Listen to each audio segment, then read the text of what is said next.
does that even mean, Bowers Game Corner?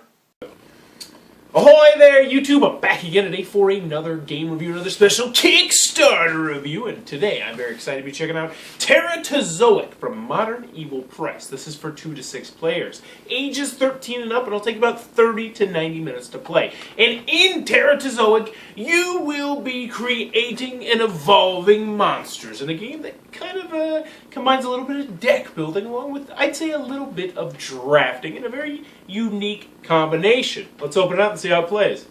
Alright, so we're going to check out what you're going to get inside a Teratozoic. First and foremost, we got our, as I always like to mention, this is the promotional copy I have in front of me, so what you see very well may change, or it might not, who knows. But anywho, we got our handy dandy rule booklet. It is, let's see, 20 pages, double-sided, full color. It's got plenty of play examples.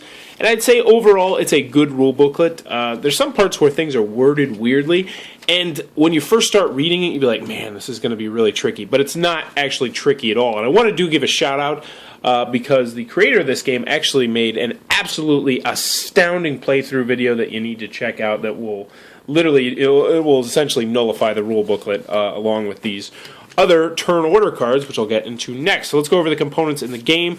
We got 6 of these, so each player can have one. This will go over the turn order and the scoring, and on the back it will tell you all about the final phase and winning. This card is absolutely outstanding, and you will come to it quite often, especially when you're first starting the game. So big thumbs up on that.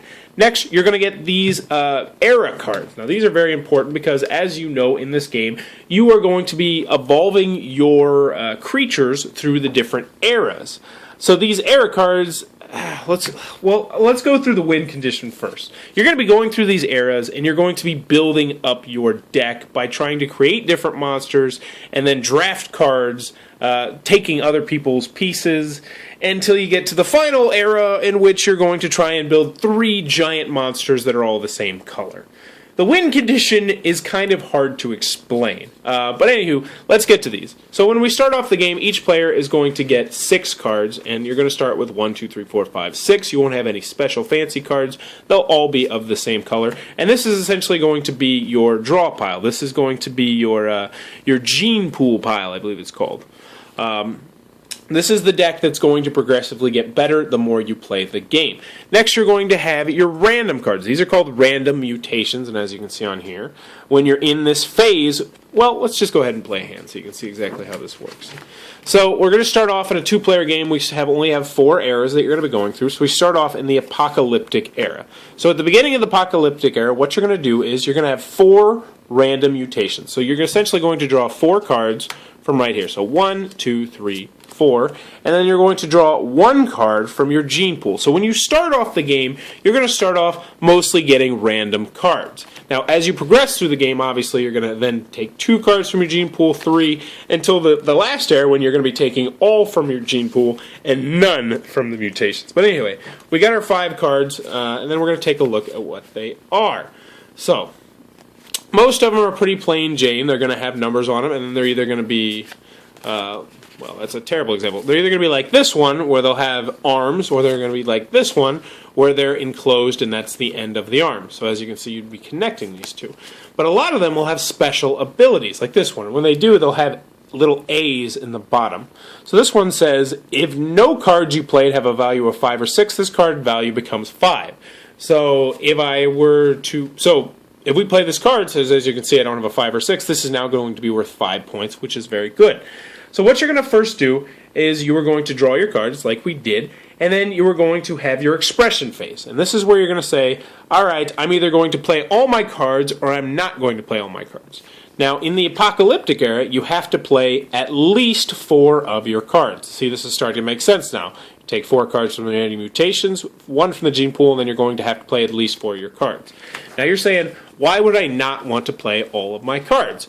Well, the main reason is because sometimes it will help your cards not get stolen by other people. Sometimes well, I'll give you an example. So let's say we play this right here. If we do this, this is going to gain us 1 extra point because it is closed out. We don't have any extra arms. Let me see if I can find another card that will... Of course I can't find another card. Here we go.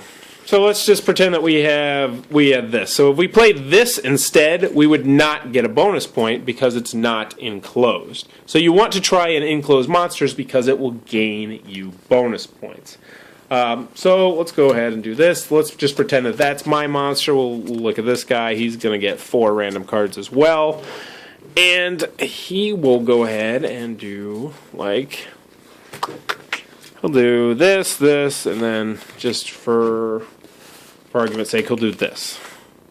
Run out of room here. So this is what we got. We got 2 4-carded hands, and we're going to say that he held back 1 card and he held back 1 card. So there we go.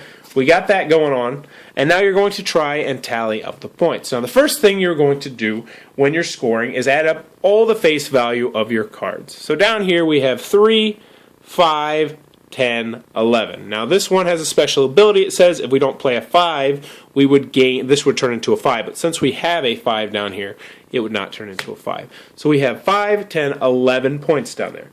Next, you're going to see if you have a single color monster that has no loose ends. But neither of us do, because this one has purple and orange, and then this one has green and orange and purple. Next, you are going to see if you need to double a monster's values, because there'll be quite a few cards that will double values. Maybe it'll say if you use at least 2 or 3 different kinds of cards. Maybe it'll say if you only use 1 color, so you might want one that was all green, but if you... well, that's a terrible example as well. So we don't have to double anything. And then last, you get 1 bonus point if all your played cards as a group, there are no loose ends. So this guy would get a bonus point because there's no loose ends. Likewise, if we did this guy would also get a bonus point. So let's add it up. He'd get 3, 5, 10, 11, 12 because he gets his 1 bonus point, and he would get 1, 3, 4, 5, and then he would get 1 for his bonus point. So this guy would win. Now what would he get to do? Let's look down here. Since he is the winner, he's going to get 1 card from play. Now that means any card that is face up. So he could take any of his cards, or he could take this card. So he can take any 1 card from play. Then everyone, after the winner has taken their card, is going to gain 1 card from their hand. So you're only going to be taking 2 cards. So most likely this guy would say, all right, I'm going to take this card, and he'll take this card. And those cards are going to go into his discard pile, and they eventually will end up in his gene pool. The rest of the cards get discarded, and then you are going to repeat.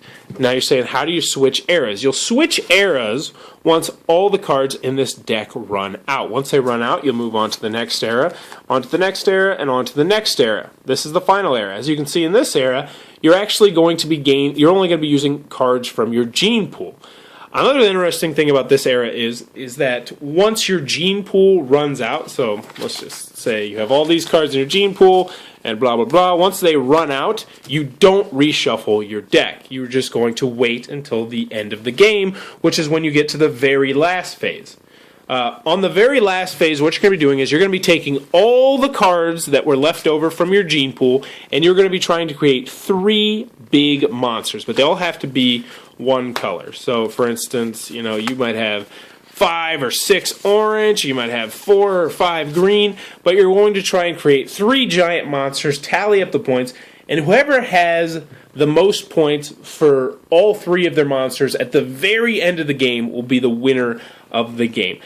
Alrighty then, Teratozoic from Modern Evil Press. What are my final thoughts? Let's go over the pros and let's go over the cons. First, on the con side, the game's not going to be for everybody for a variety of different reasons. First and foremost, if you have a gaming group that's more into deeper strategy, this probably will not be for you. While there is definitely strategy here, I would not put this on the deeper end of the spectrum. Also, the artwork is going to be a turn-off to some people. It's kind of cutesy, alien kind of stuff. I like the artwork, but I had some people in my game group who, they could retire over it, especially considering the game dragged on with 6 players. Let me say with 6 players. The first time we got this, I was like, yeah, let's play this. I just got it in the mail, and it was like, 30, 90 minutes, we'll bust this one out. It took us over 2.5 hours to play. Now, that's way too long for this game. I will say though, this sounds like it's a big deal, but it's actually kind of a slight nitpick because there's you can just take out the era cards, and it actually says that in the rule booklet. But we were like, well, no, let's play with them all, which was probably partially our problem. We played another 6-player game. I would definitely take some of them out, which will speed up the game. Also, there's a card that really can speed up the game. However, if you win a round, then it moves on to the next era, and no one who got that card ever won a round, which we actually ended up laughing about at the end. Moving on to the pros, though, I really enjoyed Teratozoic. And let me start off by saying this. The 6-player game that I'm referring to, when we played 2, 3, I think I played 4, didn't play 5, but we played 2, 3, 4, 6. With the 6-player game, it got a really good compliment. And that compliment was, among the 6 of us, none of us could think of any other game that we played that was similar to this. Which, you know, we probably played over 1,000 games between the 6 of us. So saying that this game felt unique from all 1,000 of those is a huge thumbs up. We did enjoy the game. I really thought it was kind of like a Reese's Peanut Butter Cup. Just the perfect mixture of deck building and then the drafting just coming together all drizzly and delicious. It's good. I liked it 2 players quite a bit. I would recommend, though, taking out some of the cards to shorten the game length. But I really like the drafting. I did, and I don't know if it's technically considered drafting, but when you win a round, you get to like look around at everybody's cards, and especially in a 6-player game where there's tons of cards in front of you, and you'd be like, oh no, which one do I want? And you have to like look around and be like, all right, he's probably going to take that, I'll take that one, and then you got to take the ones from your hand. I like that aspect a lot. The ending phase was really unique because I liked it because even though you want to take these really good cards, you have to focus on, all right, but in the end, you know, I can't take too many ends because I'm going to need a big body because you're going to be trying to build all 3 of the big monsters up. Overall, I really enjoyed Teratozoic. I think you will too if you're looking for a great family weight game. I think this definitely fits the bill for a great family weight game because it is got great artwork. It's super easy to learn and to teach. Even though the rule booklet, you know, makes it sound like it's going to be complex, it's actually super simple to teach. Teratozoic, Modern Evil Press, definitely giving this one a thumbs up. Check out the Kickstarter link below. Tell them Bowers Game Corner sent ya.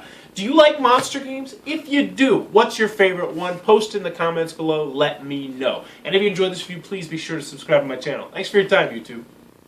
That was the review for Teratozoic. For more reviews and previews, check back at Bowers Game Corner.